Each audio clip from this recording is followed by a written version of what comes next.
We had this saying before, ora et labora, which means prayer and work.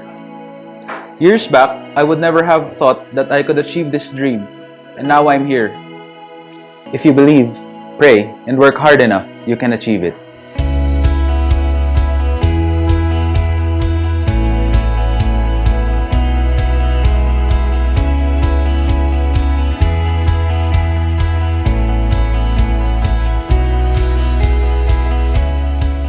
I guess with the dodo stage, I can speak for everyone if I say it was one of the most stressful and most difficult times of our lives. And from the get-go, from the very beginning, we were already trying to be formed into one of the pilot trainees that are ideal for Pali Aviation School. So it was very difficult, we were losing sleep, we were losing weight, and we were losing confidence also in ourselves. We were already doubting ourselves at one point in time if this was the right career for us or did we choose the right path. And every day was a struggle, but there's a silver lining, I guess, that you know that you're not alone.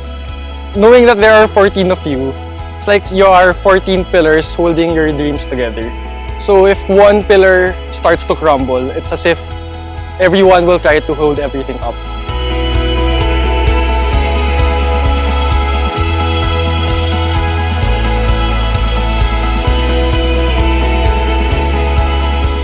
The dodo stage definitely is hard and it brings out the worst in you. I guess even without the dodo stage, you can say that the qualities of a pilot trainee should be innate in you. But it's only going through this stage that they bring out what's really best for a pilot trainee.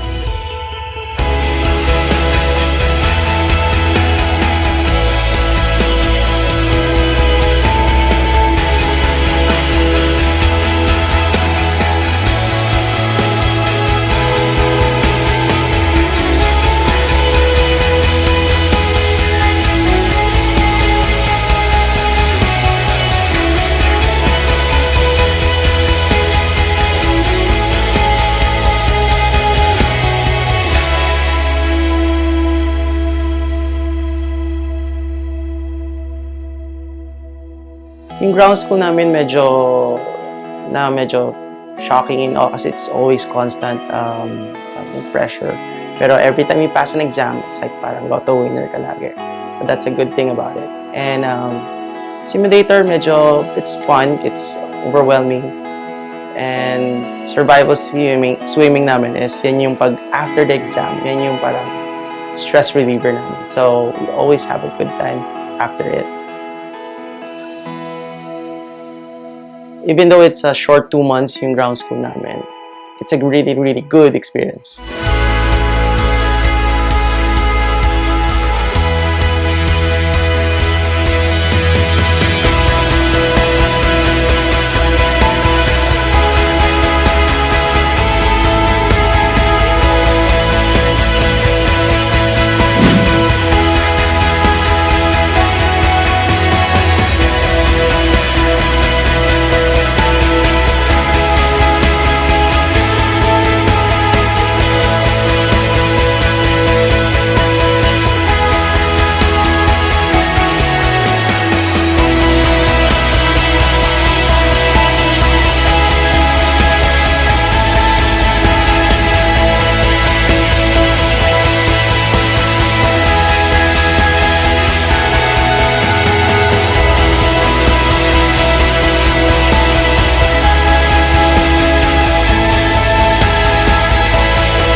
Life in Clark, as a dodo, it's hard. Yeah, yung adjustment phase, hindi lang dito sa school, pati dun din sa bahay. Kasi it's not like the usual training na 8 to 5 yun yung mga kasama mo. Pagdating sa bahay, sila yung kasama mo. Routinary kasi kami dito So everyday may nakaschedule, everyday ito dapat yung oras ng gising namin. Everyday dapat nandito na kami sa school. So may mga formation kaming ginagawa, may mga duties kaming ginagawa.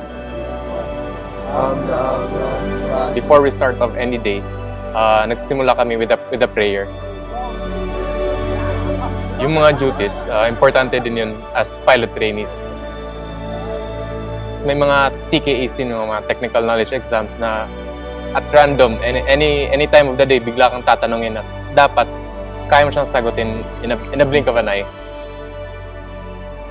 14 kaming iba-iba yung personality. Wala kaming magawa but to really be united and do our job and to act as one. So after ng duties, kapag mag-close na yung operations, yun na. Yun na. May magtatanong na sa amin kung anong oras na. Pag ganun, physical training na. Which involves a lot of physical fitness na mga activities. Exercises, 10 by 10, pang ginagawa natin. Mga jumping jacks, push-ups, mga squats, mga ganun. But this is not all about fitness. Siyempre, tinuturuan ko dito, aside from building, being fit and healthy, tinuturuan ka rin dito yung patience mo, madedevelop yung tolerance mo, yung feeling na dapat hindi ka kailangan sumuko. Dun!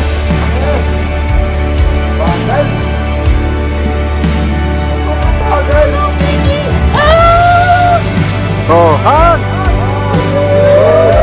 Lupag! Lag! Pakit lahat! No resignation talaga. Kasi kung dito pa lang sa ground, nag-give up ka na, paano na doon sa lipad na mataas yung workload mo kung ikaw lang mag-isa? Tapos wala kang ibang mapupuntahan, kundi yung sarili mo lang. Pag naging piloto ka, it's not only about your life eh. You're not carrying your passengers, you're carrying the name of the company you're working, di ba? You're not just only PT Cabigon, you're not just PT Alalod, you're not just only Philippine Airlines Aviation School, but you're also AO Class 2016 Bravo.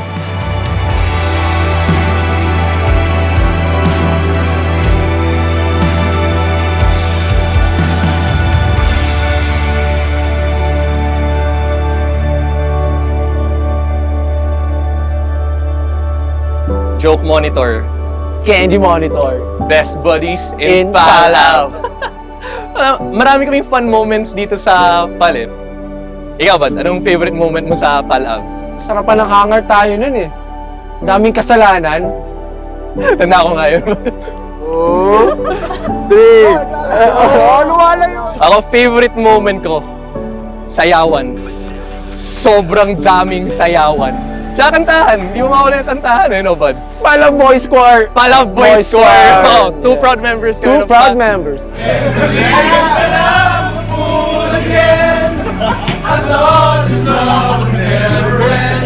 Siyempre, bud, sa PT din, hindi naman laging seryoso yung PT natin, di ba? Hindi lahat puro seryoso. Puro tawanan. Puro tawanan din minsan. Meron kaming rap battle sa PT. Minsan naman din, pinapasayaw lang kami, pinapakanta. Meron ding mga facial exercises.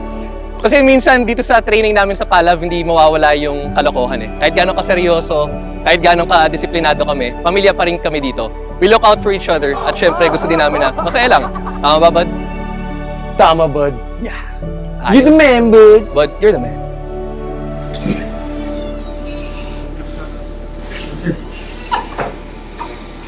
We share the same goal, and that is to be an airline pilot. Sir! Para kami magkakapatid, magkakapamilya, may tampuhan, may asaran, pero dapat walang pikunan. So, ginagawa lang namin dito sa school kapag walang ginagawa, pag walang lipad or naghihintay ng lipad, usually kwentuhan, asaran, biruan, or kakain muna, sabay-sabay. Kapag may lipad, syempre, susuportahan mo yung kasama mo, sabi mo, oy, safe flight or ingat. Or kung may tanong sa lipad, syempre, tuturuan mo kasi pamilya nga dapat nagtutulungan kayo. So kapag walang pasok or walang lipad, usually road trip yan. Masayang road trip. Jamming sa loob ng kotse, kaasaran, kung sino-sino lolokohin namin.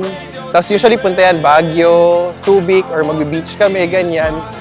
Basta pagkasama mo batch ko, parang pamilya, laging masaya. 60 Bigos Radio! No, that means I'll have to.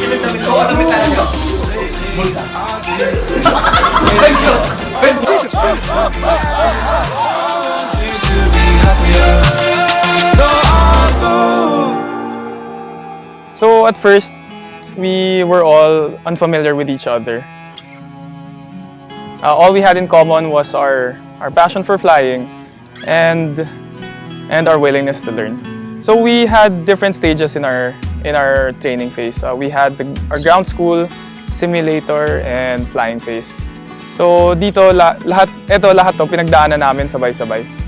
So doon nabuo yung unity namin kasi iba-iba yung strengths and weaknesses ng bawat trainee.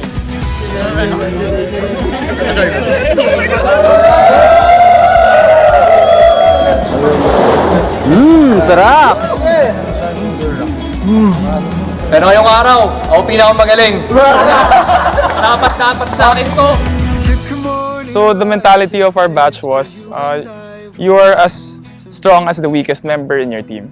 So yun, nagtutulungan kami. Tapos pag may nahirapan sa mga lesson, we made sure na pinagpuyatan namin para walang naiiwan sa batch namin. Tapos yun, doon na-exercise yung unity ng batch. As the first soloist, my experience was breathtaking. Our solo flight consisted of exams and checks. We had to fly 6 to 7 patterns before we get released for the instructor to trust us to fly solo. Nakakaba. It was nerve-wracking, and at the same time, you have to be confident, you have to be focused. You have to be composed. Composure was key to flying our first solo flight. As I was taxiing back to the radio room, I actually felt that emotion, that certain emotion na parang nagluluha, na natatawa, na proud. I'm proud of myself and mas lalo na sa batch namin, of course. When I turned off the ignition and unlatched the door, my classmates actually ran towards the door and they shouted and they greeted me. Ma'am, good morning, ma'am. Ma'am, welcome back, ma'am. I made my classmates proud, not only them, but also my instructor who taught me how to fly, my upperclassmen and women. And syempre, you know, I'm thankful to them kasi without their support, I wouldn't be here right now. We've come a long way, but we all know that this is just the beginning.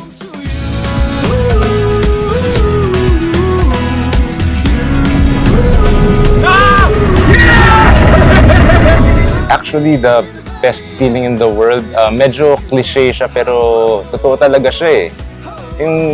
Yung alam mo yung nandun yung excitement, yung thrill, yung adrenaline, pag-start mo pa lang nung engine, then pag nagta-taxi ka towards the runway, tapos bago mag-take off, all that adrenaline flows through your body. Then once the aircraft starts rolling and then you start to pull back on the yoke and the wheels leave the ground, it's pure joy.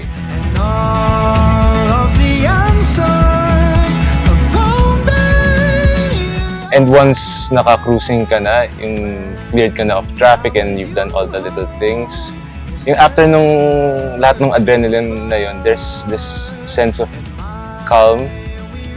You know, it just feels so peaceful up there. So in many ways for me, it kind of feels like home. I found a way home. I found a way home. In order for a student to graduate here in PAL Aviation School, you need to complete programs such as 35-hour check, as well as basic cross-country check, ATR check, advanced cross-country, as well as basic instrument and advanced instrument. So after all those flights, it's a very satisfying feeling, and I can definitely say that I'm a worthy and skillful pilot once you graduate here in PAL Aviation School. I really came into PAL looking for a significant change in my life. I was looking for a change in my career. I was hoping to acquire new knowledge and skills, but then the way that PAL has changed my life exceeded my expectations. I found myself changing as a person, becoming more disciplined and more mature in all the areas of my life. It changed me for the better, not just in terms of skills and knowledge, but more importantly, my attitude and how I perceive life. I'm grateful to have been trained in a school that did not only teach us how to become skilled pilots, but also help us be future pilots with good character. The learnings is all about, it's actually about trusting the process. It's never about the quantity, but rather the quality. Each and every flight, the flight instructors try to push us to make sure that each flight yields the best results. It doesn't matter if you fly 100 times but not get the best results, but here in this school, we're always after the best results. In this school, we also learn how to value the things that truly matter to us. Attitude, skill, and knowledge. These three things are the core ingredients of making a great pilot. Once you have these, then indeed, you can truly succeed in this line of work.